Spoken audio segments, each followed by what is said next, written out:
Bonjour à toutes et à tous. Donc, nous allons commencer cette première table ronde de l'UJV. Avant peut-être de présenter les participants de cette table ronde, et puis pour rester dans le vif du sujet tel que l'a présenté Sylvain tout à l'heure, je vais vous expliquer comment vous allez pouvoir interagir et présenter et proposer vos questions. Donc, comme lors de la plénière, nous ne ferons pas tourner de micro. Et si vous avez des questions à poser, vous pourrez le faire via le système evals.fr. Donc, la diapo qui va s'afficher va vous guider dans la façon d'utiliser Evals. Vous pouvez soit vous connecter sur le site evals.fr, soit vous pouvez, si vous le souhaitez, scanner le QR code qui pourrait s'afficher. Sinon, vous avez tous votre QR code qui est au dos du badge qui vous a été remis lorsque vous avez été accueilli. Et en scannant donc le QR code, vous arriverez à cet écran d'accueil sur lequel vous allez, entre autres, pouvoir cliquer sur table ronde. Et lorsque vous cliquez sur ce petit dessin, vous pourrez poser vos questions. Donc, de façon à ce que les échanges soient fluides, nous avons décidé que nous répondrons à vos questions plutôt après les interventions des 4 personnes ici présentes. Alors, il y en a une 5e, je vous dirai pourquoi. Et donc, moi, j'ai le plaisir d'animer cette table ronde que nous avons intitulée « Inclusion ». Comment vous engager et pour quels bénéfices?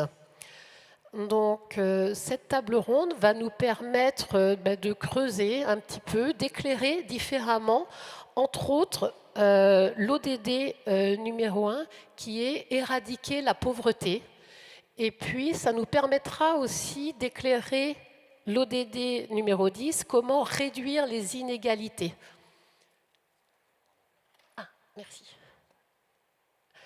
Alors, je ne suis absolument pas technique, donc on me dit que je peux avancer. Ça va être formidable.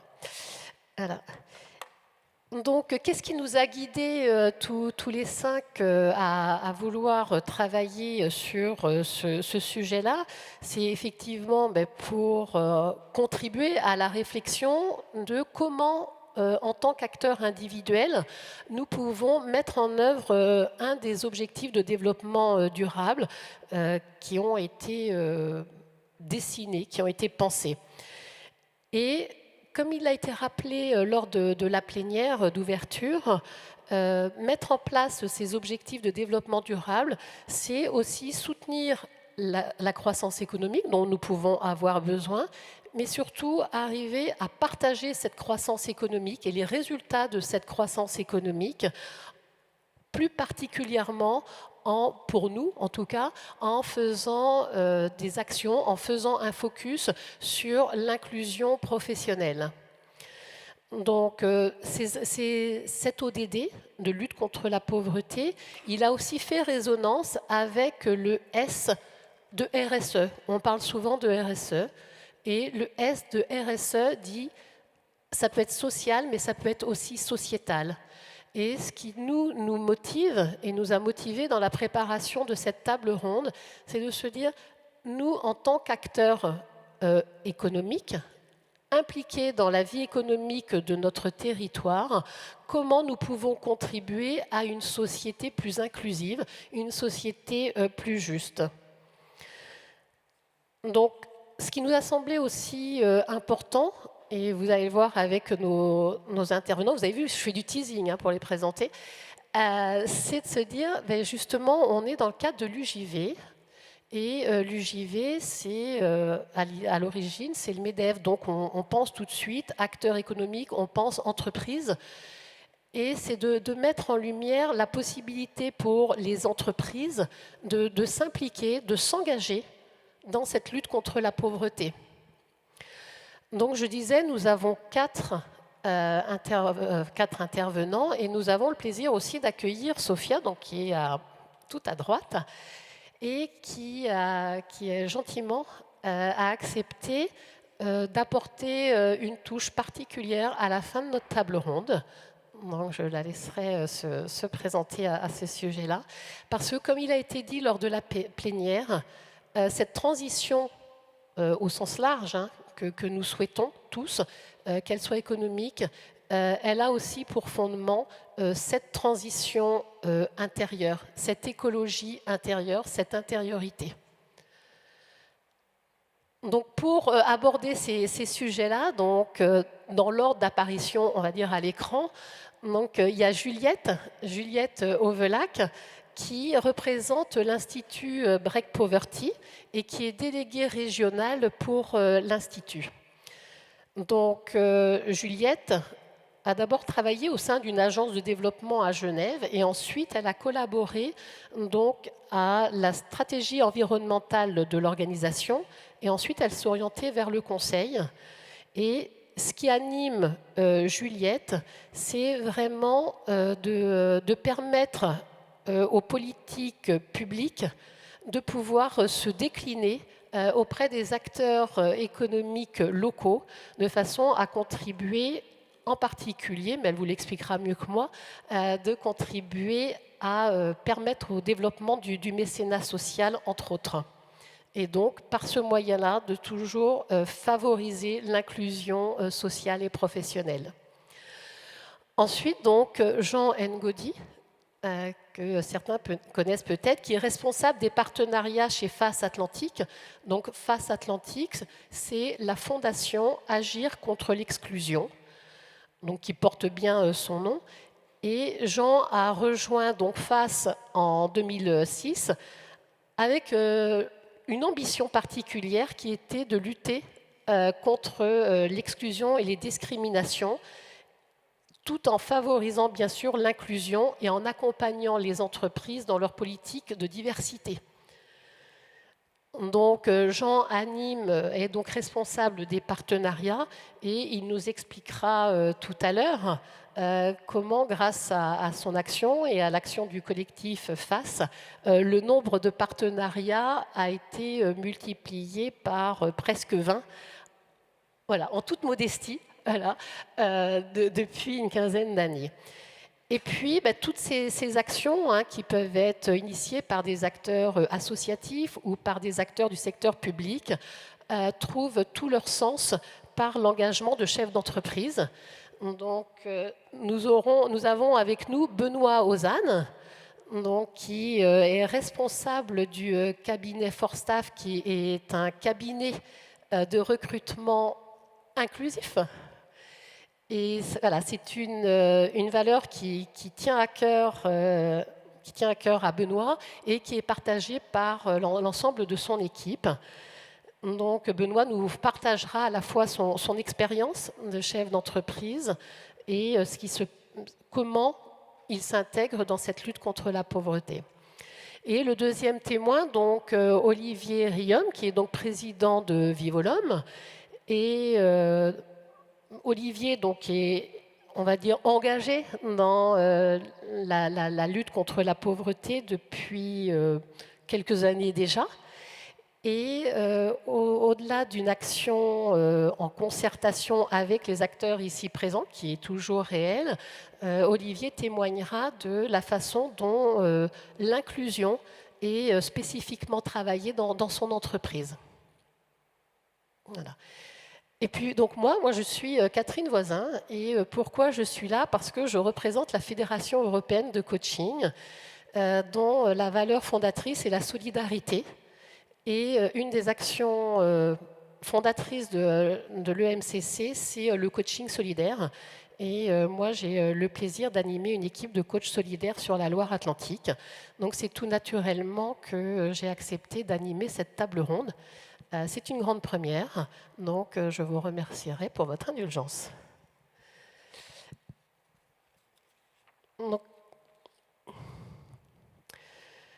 Donc, lorsque l'on a préparé cette table ronde, tous les 5, ce qui nous a semblé important, et puis en s'écoutant les uns les autres, c'est que on a commencé à faire le constat que ce qu'on appelle le déterminisme social était toujours préexistant dans notre société. Et donc, la Fondation Break Poverty, qui est donc un acteur, on va dire, attentif, avec son activité de recherche sur ce qui se passe sur le champ de l'inclusion, ça nous a semblé intéressant que Juliette puisse témoigner de ce déterminisme social et puisse témoigner de ce constat de départ qui fait que nous avons besoin aujourd'hui de travailler l'inclusion.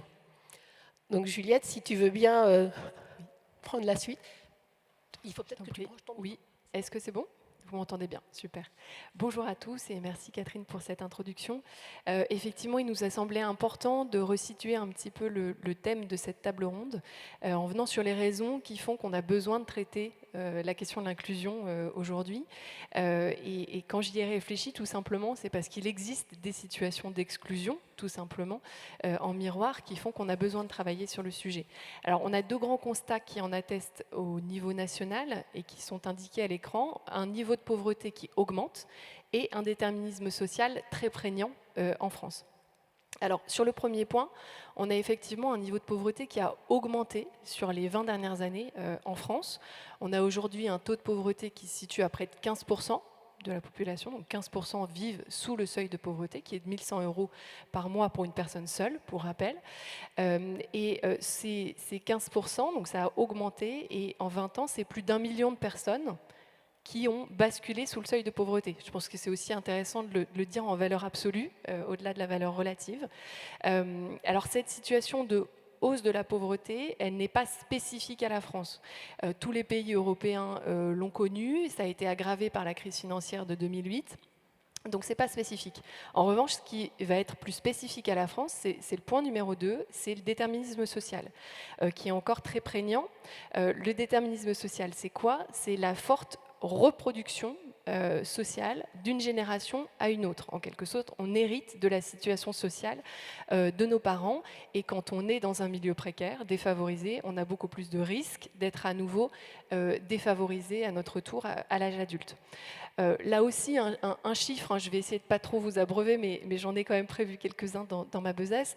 On est au niveau de l'OCDE un des plus mauvais pays en termes de déterminisme social, classé avant-dernier, d'après une enquête de l'OCDE qui disait qu'il fallait 6 générations en France pour... Alors, sortir de la pauvreté, c'est un raccourci, c'est-à-dire qu'il faut 6 générations pour arriver au niveau de vie moyen de la population quand on part du bas de l'échelle. Donc, c'est même pas pour arriver tout en haut, c'est pour arriver au niveau moyen. Donc, c'est beaucoup. La moyenne, elle est de 4 dans les pays de l'OCDE, et pour les pays d'Europe du Nord, qu'on cite souvent en exemple, en bons élèves, on est plutôt à 2 ou 3, ce qui est déjà beaucoup, mais ce qui est moins. Alors, ce déterminisme social, ce qu'il faut bien comprendre, c'est qu'il se fabrique dès l'enfance, dès la prime jeunesse. Et donc, si on veut travailler sur la question de l'inclusion, de la lutte contre les exclusions, il est extrêmement important de prévenir, de travailler sur la prévention très en amont de ces inégalités. Là aussi, pour refaire un petit peu le mécanisme de fabrication de ce déterminisme social, on a des écarts de développement qui se creusent très jeunes. À 3 ans, un enfant de famille précaire va maîtriser 500 mots de moins de vocabulaire qu'un enfant de famille aisée. Donc il part déjà à l'école avec un certain retard. Il arrive à la maternelle avec un certain retard. Et l'école, qui pourrait être le lieu de résorption de ces inégalités, va au contraire, en tout cas pas les résorber, mais même les accroître un petit peu. Là aussi, on est classé très mauvais selon l'enquête PISA. Alors, c'est pas pour dire beaucoup de choses mauvaises sur la France, mais là aussi, on est encore très mauvais sur la question des inégalités scolaires. On est un des systèmes où le lien entre le niveau de précarité et les mauvais résultats scolaires est le plus fort. Et la conséquence de ça, c'est qu'on a des enfants issus de familles précaires qui ont 4 fois plus de risques de sortir de l'école sans diplôme. ce qui est un chiffre important. Donc on a beaucoup plus de décrochage. Or, on sait que le niveau de diplôme conditionne beaucoup le niveau de vie futur d'un individu, évidemment, et que là aussi, quand on se compare aux autres pays européens, on est un des pays où les bas niveaux de diplôme ont le plus de mal à s'insérer dans la société. Donc voilà, donc ça se fabrique dès l'enfance, ça se creuse et plus de difficultés à s'insérer professionnellement. Alors ces différents constats, ils sont macro, ils sont à l'échelle nationale. On voit qu'ils se vérifient à l'échelle aussi locale, à Nantes, avec des inégalités fortes entre notamment les quartiers dits prioritaires politiques de la ville, qui concentrent la majorité de la population à bas revenus, et le reste de la métropole.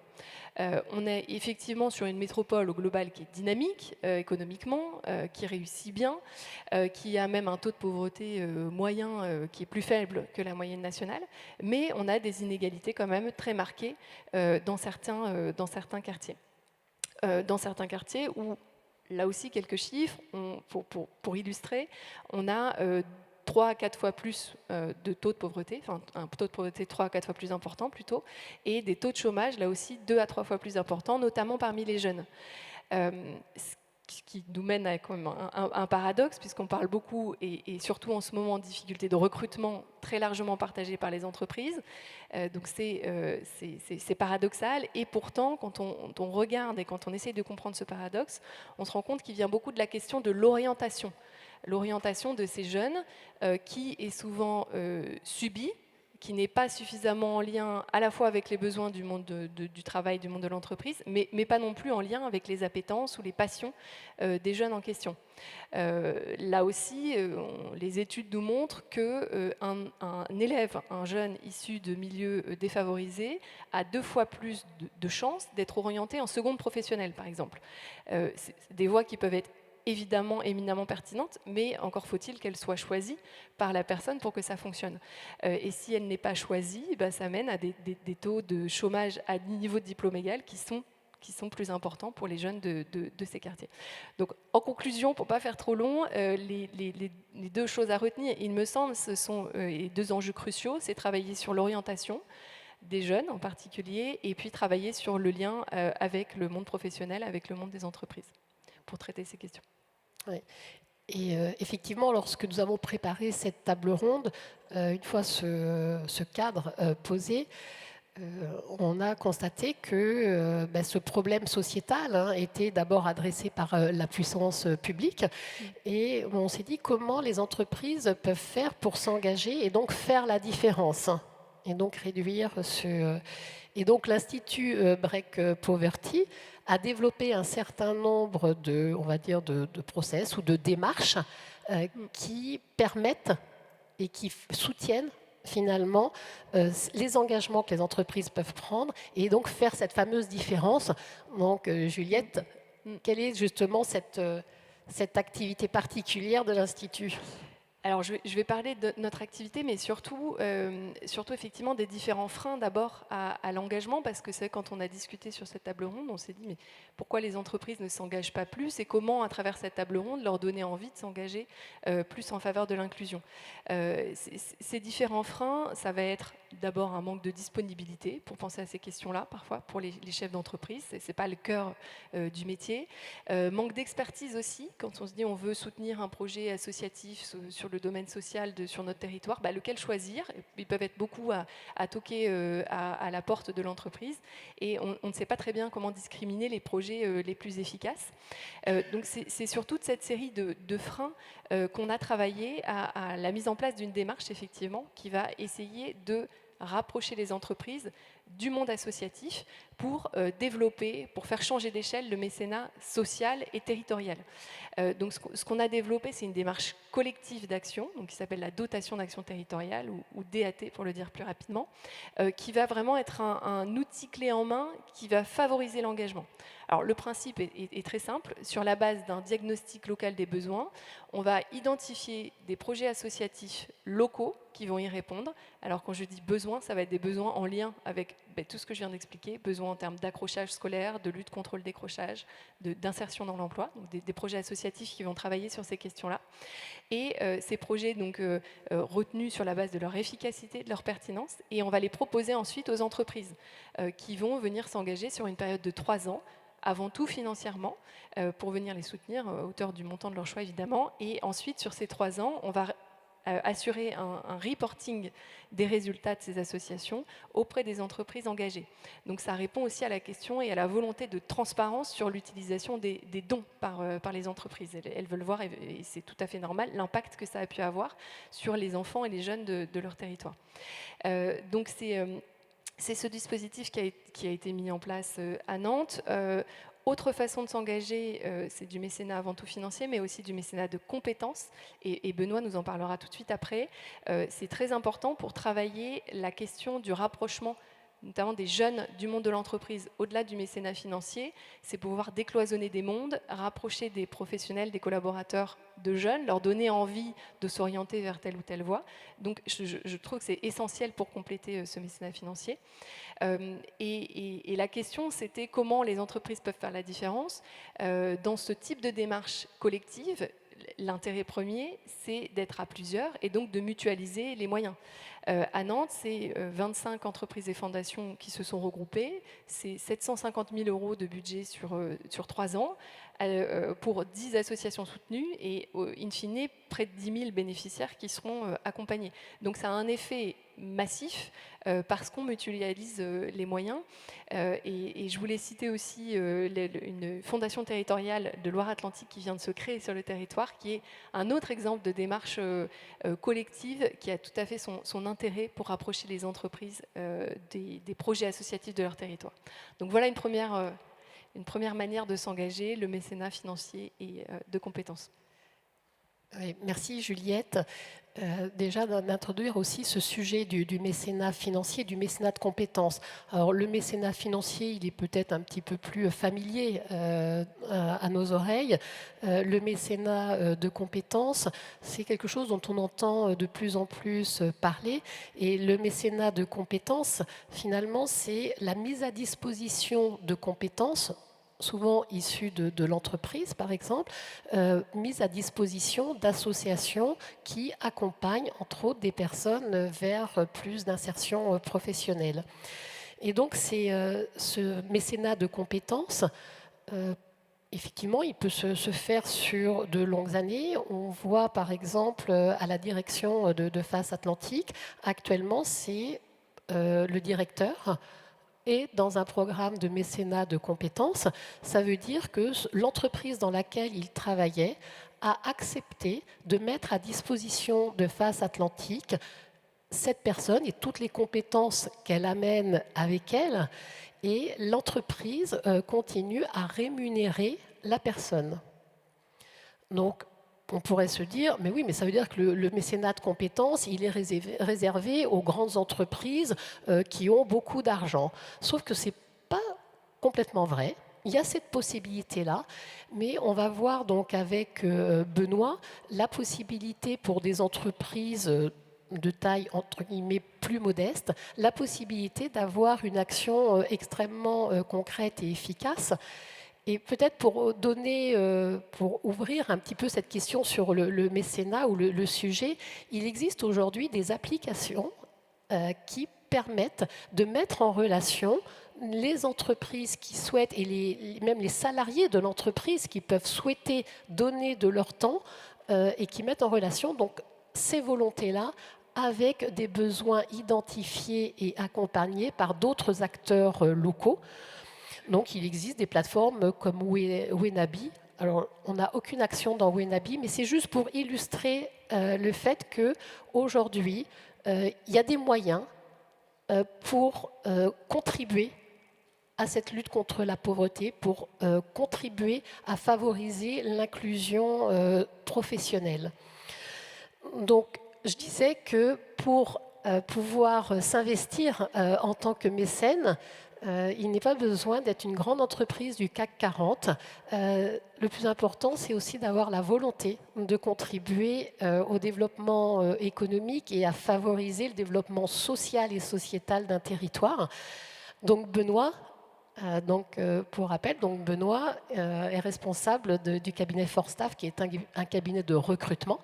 Et Benoît est engagé avec son cabinet dans une action de mécénat, entre autres avec la cravate solidaire. Donc si tu veux bien, je te laisse décrire comment se passe ce mécénat pour toi et ton équipe. Ok, bonjour à tous et à toutes. Simplement pour vous dire que on a toujours été un cabinet qui faisions attention à la lutte contre les discriminations. Et en fait, le facteur déclenchant, on a toujours longtemps tourné autour de comment faire profiter l'expérience d'un recruteur. Un recruteur, c'est une passerelle entre des candidats et une entreprise. C'est aussi quelqu'un qui va sentir où est le marché, où il y a des manques. Et en fait, on cherchait à s'investir, et c'est vraiment la démarche de la fondation Break Poverty, quand on a appris que le dynamisme de notre territoire ne profitait pas à tous les quartiers, à tout le monde, on s'est vraiment dit que ça avait du sens. Et en fait, c'est ça qui nous a fait rentrer dans le dispositif, qui nous a semblé simple, efficace, pragmatique.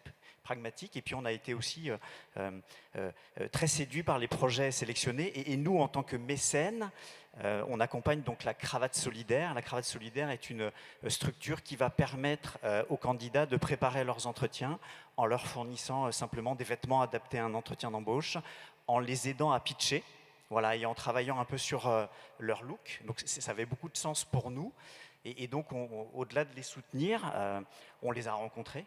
Voilà, parce que ça permet de voir ce que c'est qu'un entrepôt avec des vêtements. On a rencontré les équipes et puis on a participé à des collectes de vêtements. Moi, j'ai la chance d'avoir dans mes équipes beaucoup de personnel féminin. Il y en a beaucoup dans la RH et il manquait de vêtements. En tout cas, la cravate solidaire avait besoin aussi de vêtements. Donc, on a fait une collecte et puis on participe assez naturellement aux simulations d'entretien. Vous êtes un cabinet de recrutement. Vous avez donc les codes. En tout cas, vous avez un certain nombre de codes que vous pouvez donner à des gens un peu éloignés de l'emploi ou un peu éloignés du monde économique. Voilà. On a fait ça assez naturellement. Alors moi, je l'ai fait, j'ai donné l'impulsion, très simplement, mais on a décidé avec les équipes de rejoindre le programme de la Break Poverty et tout le monde, toutes les équipes se sont portées volontaires. Donc moi, j'ai toute mon équipe qui participe à des simulations d'entretien. Donc, en plus du mécénat financier, on a tout de suite basculé sur un mécénat de compétences. Et aujourd'hui, voilà, il y a une vraie richesse pour la structure. Et cet engagement et finalement le temps consacré à ce mécénat de compétences, et puis si on se replonge un petit peu dans l'esprit entrepreneurial, on se dit le temps c'est de l'argent. Qu'est-ce que ce mécénat de compétences et ce don de compétences et de temps apporte à ton équipe, à ton entreprise, à la façon peut-être d'exercer vos métiers? Alors, ça a vraiment... moi, aujourd'hui, j'ai des équipes qui me challengent en me disant qu'est-ce qu'on fait maintenant? Donc, il y a vraiment un appel d'air de dire c'est quoi la prochaine étape? Qu'est-ce qu'on fait? Et je trouve ça assez extraordinaire. Et puis, après, ça amène du sens. Beaucoup de sens. C'est aussi un moment collectif d'équipe où on va vivre et on va côtoyer un public. Il faut dire les choses. On est, nous, sur une certaine typologie de métiers, donc de profil de candidats, et on va côtoyer une autre typologie de gens qu'on côtoie peut-être moins. Donc ça a donné beaucoup de sens. Ça a aussi, ça nous a encouragés à être beaucoup plus ouverts et bienveillants. Alors, on l'était déjà, hein, mais vraiment à se dire qu'on ne peut pas imaginer ce qu'a vécu la personne que l'on rencontre en entretien et quel a été son cheminement. Donc, on essaie d'être le plus bienveillant. Et puis, on va donner aussi des conseils. Un cabinet est capable, à un moment donné, de dire dans un parcours, ça, ce que tu dis, c'est très intéressant, il faut développer ça. Voilà, donc ça a une quête de sens. Et puis, ça a amené beaucoup de... C'est vraiment un moment d'équipe collective aujourd'hui. Et qui est une continuation assez naturelle de notre métier. Effectivement, cette quête de sens a été évoquée lors de la plénière d'ouverture. Et puis, c'est quelque chose dont nous parlons régulièrement, que nous entendons donner du sens à ce que l'on fait, y compris dans nos vies professionnelles. Est-ce qu'il y a eu des réticences ou des résistances ou des peurs particulières avant d'atteindre cet engagement collectif? Alors, il y a eu au départ un peu de questionnement. Donc, moi, je donne l'impulsion. On dit on va y aller, c'est génial. Et après, les équipes se disent si on fait des simulations d'entretien, est-ce qu'on va être pertinent? Il y avait plus une interrogation sur qu'est-ce que je vais délivrer, est-ce que c'est utile ce que je fais, est-ce que je vais être capable de donner les bons conseils? Et le fait est que dès les premières simulations, il n'y a pas photo. Enfin, encore une fois, un cabinet, il est vraiment entre le marché du travail et les entreprises. Donc on a un certain nombre de codes. Donc effectivement, on peut redonner des informations très précieuses à des candidats. Et aujourd'hui, alors, lorsque l'on a préparé la table ronde, donc là je vais faire un clin d'œil à Benoît, moi j'ai demandé, donc, entre autres à Benoît et à Olivier, ce que ces aventures de mécénat leur avaient apporté personnellement. Alors pourquoi? Parce que je vous partage une conviction, je suis convaincue que ce qui anime le chef d'entreprise, ce qui fait le chef d'entreprise, contribue largement à donner l'impulsion, donc c'est un peu ce que tu as évoqué, qui ensuite est partagé et approprié par le reste de l'équipe. Donc, j'ai demandé à Benoît et à Olivier, qu'est-ce que ça vous a apporté à vous en tant que personne? Alors la réponse n'est pas toujours facile. Parce que effectivement, parfois, on s'engage pour des raisons ou des motivations qui sont parfois un peu cachées en nous. En même temps, c'est toujours intéressant de les dévoiler, de se les dévoiler pour les partager avec ses équipes et faciliter l'entraînement de l'équipe. Voilà, donc ça aurait été ma question de conclusion, sans attendre de réponse particulière. Qu'est-ce que ça m'amène?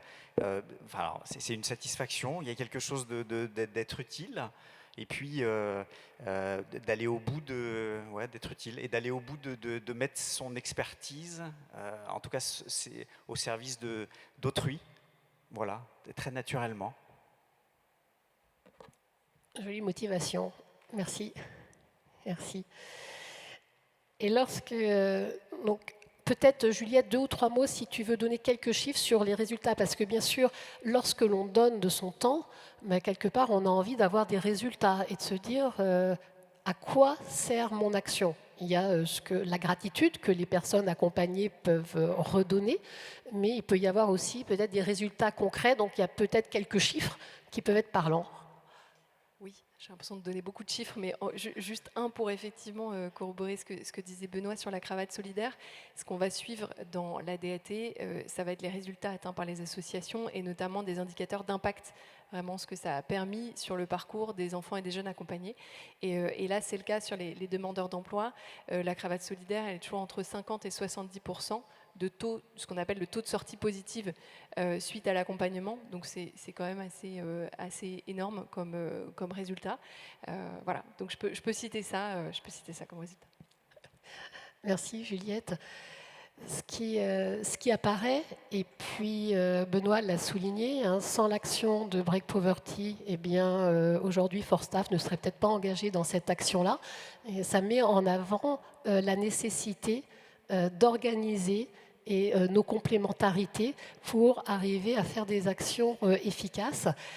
Et au niveau de Face Atlantique, c'est tout l'enjeu de la mission de Jean, de ta mission au sein de Face Atlantique, avec d'autres, voilà. Effectivement, pour arriver à nouer des partenariats. Et lorsque l'on a préparé la table ronde, Jean nous disait que lorsqu'il a pris ses fonctions, il y avait une quinzaine d'entreprises qui étaient engagées dans FACE et qu'aujourd'hui, ce sont 220 entreprises qui sont engagées. Et puis la question que nous lui avons posée, c'est mais quel est ton secret et quel est le secret de FACE pour arriver à motiver autant d'entreprises? Merci Catherine, bonjour à toutes et à tous. Ce n'est pas un secret personnel, ce sont les entreprises. Alors, tu l'as cité Catherine, donc en 2006, l'association a été créée, d'ailleurs à l'initiative du maire de l'époque, Jean-Marc Ayrault, qui a réuni quelques entreprises lors d'un déjeuner. Alors, quand le maire invite les entreprises à un déjeuner, en général, il y a toujours quelque chose à dire. Et donc, il leur a dit, ben, écoutez, ça brûle dans un quartier, j'ai besoin de vous. Et ce quartier, il s'appelle Malakoff. C'est un quartier qu'on appelle les quartiers prioritaires QPV, qui en 2006 faisait également l'objet d'un grand projet de ville.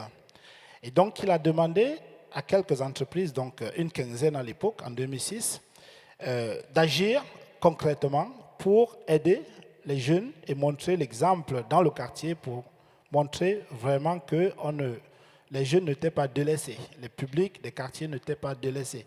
Juliette parlait tout à l'heure du déterminisme. C'est vrai que dans les quartiers prioritaires, aujourd'hui, il y en a 19 sur la loi atlantique, donc 15 sur l'agglomération. Les taux de chômage sont de l'ordre de 20 à 25%, voire plus. Donc il y a ce déterminisme qui existe encore au moment où le taux de chômage est au plus bas encore au jour d'aujourd'hui. Et donc en 2006, ces entreprises, avec l'aval, avec la demande vraiment du maire, Jean-Marc Ayrault, se sont mobilisées pour créer cette structure. Donc en 2006, il y avait 15 entreprises qui se sont mobilisées avec un objet qui est clair, qui est de lutter contre toutes les formes d'exclusion. Et la première forme d'exclusion, c'est le chômage. Donc, comment mobiliser les entreprises, les collaborateurs pour agir concrètement et accompagner les publics qui sont au chômage. Donc, on a tout de suite, dès 2006, élu domicile au sein du quartier de Malakoff, grâce aussi à la bénédiction de la ville de Nantes, qui nous a aidés pour trouver un local. Et on a tout de suite mobilisé les entreprises pour faire du mécénat financier.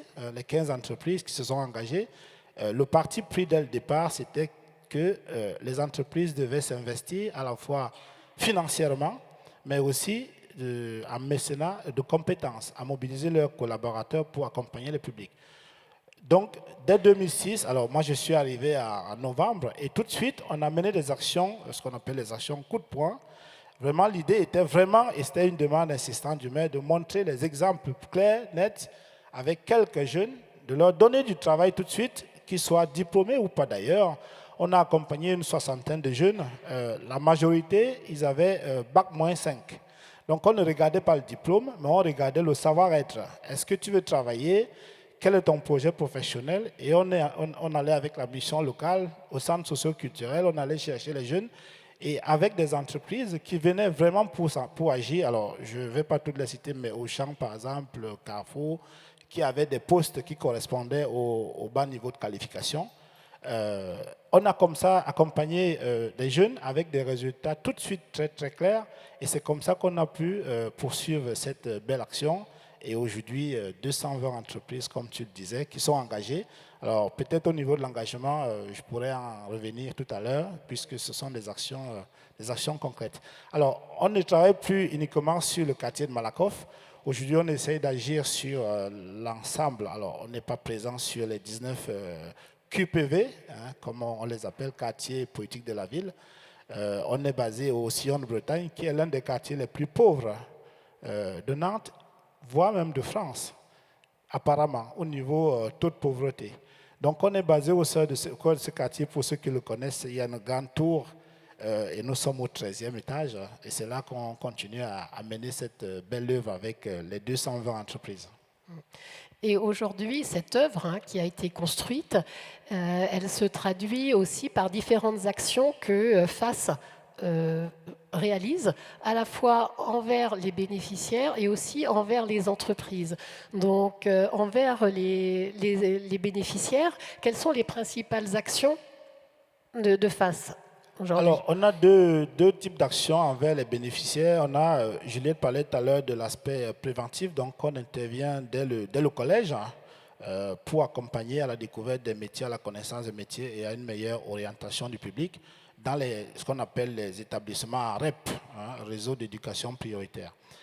Et puis, on a également des actions curatives, donc pour des personnes qui sont déjà au chômage. Et on a un dispositif qui s'appelle Job Academy. Je regardais hier, depuis 2006, on a lancé 120 promotions de Job Academy. Donc, c'est des promotions de 15 personnes à peu près qui sont accompagnées sur une période de 4 mois de façon très pratique et très pragmatique avec des entreprises qui s'engagent de façon concrète à la fois pour animer des ateliers collectifs. Donc, dans ces ateliers collectifs, il y a ce qu'on appelle les ateliers de développement personnel, prendre confiance en soi, savoir communiquer, connaître le marché de l'emploi. Et puis, il y a les ateliers de techniques de recherche d'emploi. Benoît disait tout à l'heure, refaire son CV, travailler son discours, savoir formuler une demande, aller auprès d'un recruteur, parce qu'il faut savoir que beaucoup de publics, notamment dans les quartiers, s'auto-discriminent et n'osent pas aller vers parce qu'ils ont l'impression de déranger l'autre. Donc, on travaille sur ces ateliers avec toujours l'engagement des entreprises et des professionnels. Je profite d'ailleurs pour remercier MCC avec qui on a une convention de partenariat et qui intervient. Je vois Virginie ici dans la salle qui intervient auprès du public jeune sur une action qui dure à peu près 10 jours, qui leur permet vraiment d'accéder rapidement à l'emploi. Donc l'idée de la Job Academy, c'est à la fois les ateliers collectifs et du parrainage. Alors le parrainage, c'est quelque chose qui est là aussi simple mais efficace. C'est un salarié d'entreprise, quelle que soit sa fonction, quelle que soit son ancienneté, qui va s'engager sur une période de 4 mois à raison de 2 rendez-vous mensuels, d'1 heure pour apporter du conseil, pour ouvrir le champ des possibles, pour apporter de la confiance à des demandeurs d'emploi. Et ça fonctionne puisqu'on a des taux d'accès à l'emploi. Je l'ai dit tout à l'heure, on travaille avec des partenaires comme la Cravate Solidaire. On est à 70% de personnes qui finissent par accéder à l'emploi grâce à cette mobilisation des collaborateurs d'entreprise pour animer les ateliers, pour faire du parrainage. Donc je lance un appel d'ailleurs pour ceux qui veulent parrainer. On est toujours à la recherche de parrains-marraines, même si on a déjà un bon réseau. Le parrainage, c'est quelque chose qui est simple. N'importe quel salarié, il suffit d'être motivé, d'avoir envie, peut accompagner un demandeur d'emploi et j'ai tendance à dire que ça fonctionne toujours puisque au-delà des résultats, il y a le côté humain. Et à chaque fois que les personnes ont été suivies, accompagnées, parrainées, il y a toujours le sourire à la fin. Même si, pour certains, il n'y a pas encore de l'emploi, on y veille. À 70%, ça veut dire qu'il y a encore 30% qui n'ont pas qui n'ont pas trouvé l'emploi à l'issue des 4 mois. Mais l'objectif, c'est aussi d'accompagner chacun pour accéder à l'emploi. Donc, j'insiste beaucoup sur cet engagement des entreprises, à la fois sur du mécénat, à la fois sur du don. On a eu des dons d'ordinateurs, par exemple, pendant la période de confinement, où les jeunes, notamment dans les collèges, devaient travailler à domicile. Et quand on a les familles avec 3-4 enfants, avec un ordinateur, ce n'est pas simple. Donc on a lancé un appel aux entreprises et on a eu des dons d'ordinateurs qu'on a distribués aux chefs d'établissement qui eux-mêmes les ont donnés aux familles. Donc on a comme ça tout un ensemble d'actions sur lesquelles l'entreprise est au cœur. Donc, tu disais tout à l'heure que c'est Jean, ce n'est pas Jean. Nous ne sommes que des petites mains au service de l'engagement des entreprises. Alors peut-être parce que vous avez remarqué que cet engagement, il se traduit dans tout ce qui peut être dit et dans des appels aussi à contribuer à cet engagement. Donc parce que je regarde le timer en même temps. Lorsqu'on a préparé la table ronde, Jean nous a dit que FACE aussi soutenait l'implication des entreprises, parce que parfois il n'est pas simple pour des personnes de l'entreprise de venir accompagner des personnes qui ont un certain nombre de besoins encore inconnus. Voilà. Et donc Jean nous expliquait que FACE travaillait aussi à la formation et à la sensibilisation, entre autres à la diversité. Alors juste en quelques mots, Jean, parce que sinon je ne tiendrai pas le timing. Je vais aller suis très obligée, vite. voilà, l'engagement c'est terrible. Donc il y a l'accompagnement des publics, mais il y a aussi l'accompagnement des entreprises pour mieux accompagner le public. Et donc on anime des sensibilisations, des formations sur la diversité interculturelle. Il faut savoir qu'on accompagne tous les publics, des migrants, des seniors, des jeunes, des habitants des quartiers. Donc il est important d'animer aussi ces sensibilisations pour savoir quel public on est amené à accompagner. Donc formation à l'interculturalité. Formation à l'inclusion, quand on accueille un jeune qui n'a pas forcément de diplôme, comment on l'intègre durablement dans l'entreprise. Et puis on anime aussi des ateliers sur du parrainage. On a des entreprises qui mobilisent leurs collaborateurs pour parrainer toute une promotion Job Academy. Donc une promotion de 15 personnes par 15 salariés d'une même entreprise. Et l'idée, c'est de nourrir ce parrainage au sein de l'entreprise, d'avoir un référent et de pouvoir dialoguer parce que le parrainage, c'est toujours une réussite, mais il y a encore des salariés qui hésitent. Donc on essaie d'animer ces formations pour montrer vraiment que c'est quelque chose de simple et avec toujours un résultat positif. Effectivement, hein, l'inclusion, c'est la capacité à inclure tout type de public. Et c'est ce que vit, entre autres, Olivier et son équipe, hein, avec, j'allais presque dire, le projet qui aujourd'hui est le projet un peu de Vivolum. Donc au-delà d'un engagement en tant que mécène financier et de compétences, Olivier, parce que Olivier est tombé dans l'accompagnement il y a longtemps, hein, il y a plus, c'était en 2008 que vous avez fait connaissance tous les deux, je crois, sur une action particulière. Mais aujourd'hui, l'engagement justement à travailler cette inclusion, à favoriser et à cet accueil, j'allais dire, inconditionnel de la personne pour ce qu'elle est, c'est un projet qui est vécu donc, dans l'entreprise. Et donc, Olivier, tu vas certainement nous parler de cette aventure et nous dire depuis combien de temps ton entreprise est engagée dans l'insertion et aussi pour quel type de public, quel type de personnes. Bonjour. Donc effectivement, on fait ça depuis 17 ans. Moi j'ai racheté l'entreprise il y a 18 ans. C'est une entreprise de bâtiment. Une petite entreprise, on est 50. Une entreprise de bâtiment, ça permet d'avoir des tâches élémentaires assez simples, contrairement à des prestations de services peut-être. Et donc on a réussi à décomposer pour offrir à un public éloigné de l'emploi des missions spécifiques d'intégration. Donc depuis 17 ans, on a accompagné une centaine de personnes éloignées de l'emploi. Alors des publics très différents, il y a des personnes issues du milieu carcéral, des gens du voyage, des personnes ayant connu la galère de la rue, et puis en ce moment des migrants. Le point commun de toutes ces populations, c'est effectivement des personnes qui ont connu des galères à un moment et qui ont envie de s'insérer dans l'entreprise.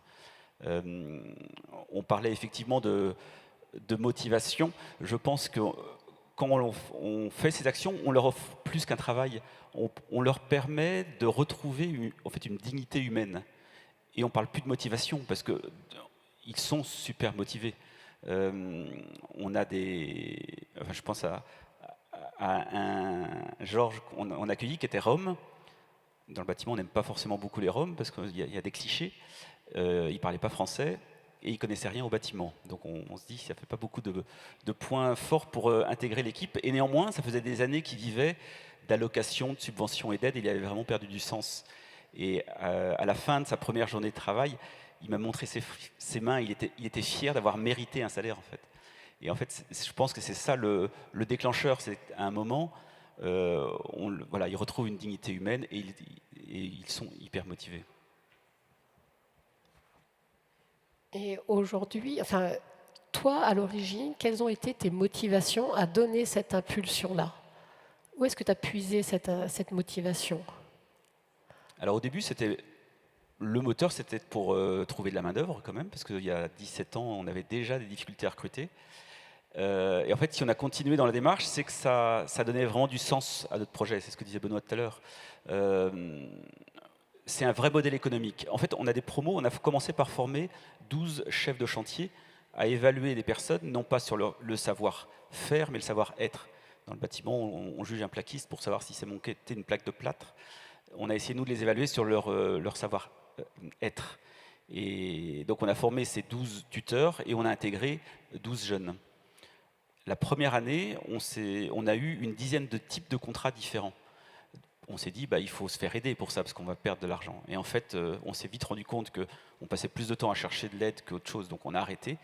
Et surtout, c'est un vrai modèle économique, puisque les personnes qu'on recrute sont hyper motivées, très fidèles à l'entreprise, on limite fortement le turnover. Et puis l'autre élément, c'est que les personnes qui rencontraient, ça a été évoqué aussi, les chefs de chantier, ça redonnait du sens. C'est-à-dire qu'elles travaillent aujourd'hui la journée pour gagner leur salaire, et puis le soir ou le week-end, ils s'investissent dans des associations, du bénévolat. Et aujourd'hui, dans l'entreprise, ils arrivent à concilier le travail et du sens à leur action. Donc voilà, ça motive. On a des compagnons motivés, des chefs de chantier motivés. Et aujourd'hui, c'est vraiment les chefs de chantier qui sont demandeurs pour accompagner des jeunes éloignés de l'emploi. Donc ça veut dire qu'en tant que dirigeant, tu as donné l'impulsion. Aujourd'hui, tu dirais quel est ton rôle dans ce modèle économique et dans ce projet? Alors je suis assez d'accord, pour motiver d'autres chefs d'entreprise, on ouvre une porte en fait. On permet à un jeune de rencontrer un chef, et ensuite c'est bien les équipes. Donc moi j'ouvre la porte, et puis après ce sont mes chefs de chantier qui ont envie de faire un bout de chemin, et puis il se passe des histoires incroyables entre les chefs et le jeune qui les accompagne. Il y en a qui donnent des cours de français le soir, qui les accompagnent sur les démarches administratives, enfin il y a des belles histoires. Et je crois que nous avons tous besoin de belles histoires. Et aujourd'hui, en tant qu'homme, à titre personnel, qu'est-ce que cette démarche t'a apporté et j'espère continuera à t'apporter? Je pense que la première principale chose en fait que ça m'a apporté, outre trouver de la main-d'œuvre et avoir des gens motivés, c'est mettre au cœur de la stratégie de l'entreprise, au cœur de l'entreprise, la fragilité. En fait, quand ces personnes arrivent, elles mettent leur fragilité à nu. C'est-à-dire que personnes réfugiées, on en parlait, c'est juste incroyable. On a des réfugiés qui ont mis 2 ans à traverser 3 pays en guerre. Moi, je vais leur apprendre le métier de plaquiste, mais ils ont beaucoup plus à m'apprendre sur la volonté, le courage, la ténacité. Enfin, ils ont beaucoup de valeur à nous apporter. Et ce que ça nous apporte, c'est aussi la fragilité. C'est-à-dire que accepter la fragilité de ce public éloigné de l'emploi permet finalement d'accepter mes propres fragilités. Et on est dans une posture de respect, chacun vient avec ses talents, mais aussi ses fragilités. Et c'est vraiment la force de l'entreprise est dans l'acceptation de nos fragilités collectives. Donc aujourd'hui, c'est sûrement l'apport principal qu'on a eu dans l'entreprise. Merci pour ce témoignage. Et puis, sans trahir, c'est aussi un témoignage que tu as pu apporter il y a quelques jours dans le cadre d'un autre exercice. Et j'espère que bientôt tout le monde pourra entendre la suite du témoignage. Si tu veux en dire 2 mots. Je veux bien. J'ai effectivement samedi dernier fait le TEDx de Nantes avec certains coachs, dont Laetitia qui est là, qui m'a aidé. Donc un TEDx, enfin je ne sais pas si tout le monde connaît l'exercice, c'est un petit pitch de 18 minutes pour essayer de faire passer des convictions. Alors c'était bien plus large que ça, mais c'était sur le thème de la fragilité en général, celle des collaborateurs éloignés de l'emploi, et du coup ça m'a révélé mes propres fragilités, et ça, je pense que ça m'a fait grandir. Oui, alors pourquoi voilà, je souligne aussi cette intervention-là, c'est parce que je crois fermement qu'en témoignant, en disant ce que nous faisons, c'est aussi un moyen d'essaimer. Et là, on l'a vu avec les témoignages, c'est finalement la contribution de chacun qui permet des grands résultats et qui permet des chiffres importants. Donc, moi, j'espère qu'au travers de ces témoignages, on vous aura peut-être convaincu que le mécénat, c'est l'affaire de tous, que le don de soi, c'est aussi une façon de recevoir, de contribuer. Donc, il semblerait que nous soyons un petit peu à l'origine. Donc, lorsque nous avons préparé cette table ronde, nous nous sommes rendus compte que nous étions tous, à notre façon, des colibris. Donc, la légende du colibri, c'est donc une légende amérindienne. Et cette légende dit qu'un jour, il y a eu un immense incendie dans la forêt. Et tous les animaux terrifiés, atterrés, observaient impuissants le désastre. Seul le petit colibri s'activait, allant chercher quelques gouttes avec son bec pour les jeter sur l'eau. Après un moment, le tatou, agacé par cette agitation dérisoire, lui dit « Mais colibri, tu n'es pas fou? Ce n'est pas avec ces quelques gouttes d'eau que tu vas éteindre le feu. » Et le colibri lui répondit Je sais que je n'y arriverai pas seule, mais je fais ma part. Merci à tous les colibris. Alors, nous, est-ce qu'on a les questions? Je ne sais pas, ça vont être affichées.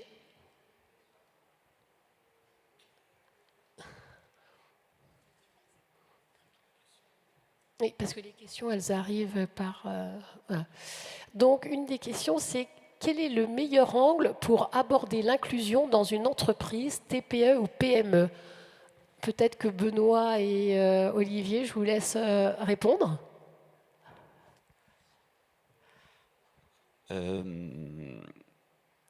C'est dommage de répondre en premier, j'ai pas le temps de réfléchir. Je pense qu'on est là en tant que dirigeant pour donner un input, mais nous on fait pas grand chose. Enfin, on fait pas grand chose. On fait énormément puisqu'on donne. Donc il faut que le dirigeant soit motivé.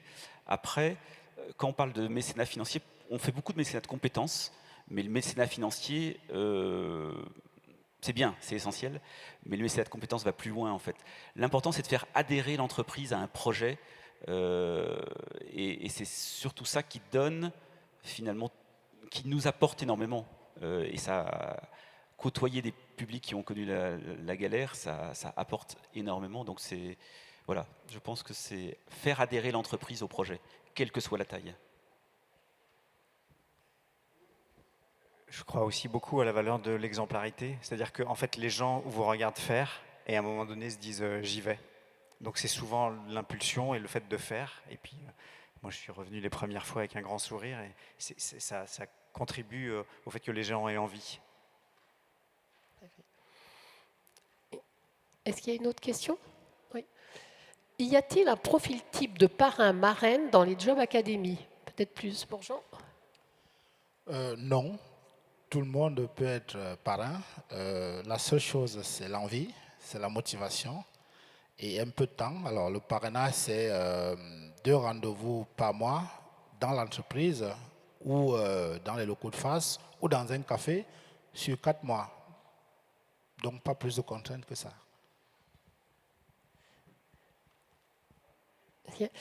Et donc, quelles sont les principales difficultés que vous avez rencontrées pour implanter la DAT sur le territoire nantais et quels atouts? Juliette, à toi. Oui, je pense que c'est pour moi, effectivement. Quelles difficultés rencontrer? Peut-être, je dirais, on est sur un territoire dans l'ouest de la France où globalement il y a déjà beaucoup d'entreprises engagées, il y a déjà beaucoup de réseaux engagés, les DRO, CJD à leur manière, etc. Et du coup, c'était peut-être la difficulté de montrer la plus-value que ça allait avoir, le petit plus que ça allait apporter sur le territoire par rapport à ce qui existait déjà. Parce que la concurrence, en quelque sorte, elle existe aussi dans le milieu associatif, dans le milieu caritatif, dans le milieu philanthropie. Donc peut-être, voilà. Et les atouts en miroir, j'ai envie de répondre la même chose, puisque du coup, c'était peut-être plus facile de convaincre des chefs d'entreprise et des entreprises qui étaient déjà dans ces logiques de RSE et d'engagement au niveau local. Vous voyez, Olivier en fait partie et il est déjà convaincu de ces questions-là, donc c'est plus facile. Un peu de pub pour la DAT, c'est un super moyen pour une entreprise qui n'a pas du tout de démarche. C'est vrai que nous, on a pas mal de démarches, on a pas mal de réseaux. Une entreprise qui se dit, ça a l'air pas mal, mais je ne sais pas que faire. Il y a une voie qui est toute tracée, les associations sont sélectionnées, les projets sont faits. Donc on est vraiment accompagné quand on rentre dans la DAT. Donc c'est bien pour initier une démarche, je pense. Oui, peut-être pour donner une réponse aux peurs qui ont été évoquées en début d'échange. Donc je crois que pour les questions, c'est terminé. Et encore une? On parle de coaching solidaire, mais en quoi le coaching solidaire pourrait être complémentaire des actions déjà menées par les acteurs ici présents? Peut-être pour revenir là, je vais répondre. Les coachs solidaires, ce sont d'abord des coachs donc, qui ont un métier, et ça veut dire qu'ils mettent au service des associations et des bénéficiaires des associations leurs compétences. Et lorsque l'on est coach, on a cette faculté déjà à accueillir inconditionnellement l'autre et à l'aider ou à créer les conditions qui vont lui permettre de révéler ou de re-révéler à la fois toutes ses ressources, toutes ses habiletés, tous ces savoir-être qui ont été évoqués. Et nous, notre travail de coach consiste en ça, alors c'est un processus qui s'inscrit et qui peut venir en complémentarité d'actions menées par exemple par FAS, qui parfois sont des actions collectives ou sont des actions individuelles, qui sont centrées sur peut-être un accompagnement spécifique à la recherche d'emploi. Nous allons travailler beaucoup plus avec la personne dans sa globalité. Jean, si tu veux compléter. Le coaching solidaire peut venir en complément du parrainage. C'est-à-dire que le parrain, il est là pour accompagner dans l'emploi. Il n'est pas là pour résoudre les problématiques sociales. Il n'est pas là pour donner du travail non plus, mais pour donner des outils. Le coach solidaire, lui, peut écouter, il peut travailler sur la psychologie, sur voilà, comment reprendre la confiance pour être bien au quotidien, être bien dans sa démarche d'emploi. Donc c'est vraiment un outil en complémentaire. C'est pour ça qu'on a signé cette convention avec le coaching solidaire. Ça vient toujours en complément et on voit tout l'apport que ça a pour dynamiser encore les demandeurs d'emploi qui, pour certains, étaient au chômage depuis 3, 4, 5 ans. Merci pour vos questions. Sophia, est-ce que vous vouliez bien conclure et peut-être nous amener vers cette intériorité qui nous guide? Alors, conclure, oui, rapidement, sans prendre beaucoup plus de votre temps. Je n'ai pas besoin de vous amener vers cette intériorité, vous y êtes. C'est en fait l'altruisme, la générosité en action. Et je trouve que ce qui est vraiment important, c'est d'agir sur les structures comme vous le faites. Moi, ça me ramène aussi cette expérience que j'ai vécue à l'époque, on ne parlait pas de lutte contre l'exclusion. Mais c'est quand j'ai rejoint Sœur Emmanuelle dans son bidonville au Caire. À l'époque, j'avais 17 ans et j'étais désespérée de l'état du monde. Et donc, elle m'avait invitée à la rejoindre. Et la Sœur Emmanuelle dont je vous parle, ce n'est pas celle qu'on voit dans les vidéos sur les plateaux télé, où elle tutoie les journalistes, les célébrités, les politiques en leur disant leurs 4 vérités. Elle dormait à même la terre battue de la cabane du bidonville, en s'enveloppant dans des journaux, des chiffons, pour se protéger des morsures de rats, d'araignées, des piqûres de toutes sortes de petits compagnons d'infortune. Elle mangeait certains jours, d'autres jours, elle ne mangeait pas. Et pourtant, en une génération, elle a transformé la vie de 40 000 personnes. Donc une femme seule, qui avait près de 70 ans, qui parlait à peine l'arabe, qui évidemment n'avait pas toutes les formations qu'on a aujourd'hui quand on fait ce travail de la lutte contre l'exclusion. Et je me dis que si nous étions toutes et toutes ici, des Sœurs Emmanuel, mais le monde serait un lieu merveilleux d'abondance, de joie partagée. Mais ce qui me paraît très important, ah oui, alors je vais finir là-dessus, c'est que chaque fois qu'on lui demandait mais comment elle avait réussi, et elle répondait avec toute la sincérité dont elle était capable, je les ai aimés. Et cette force d'aimer, je l'ai vue donc à l'œuvre. Ça m'a marquée à vie.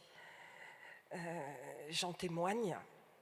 Mais je la vois à l'œuvre aussi dans ce que vous êtes en train de faire.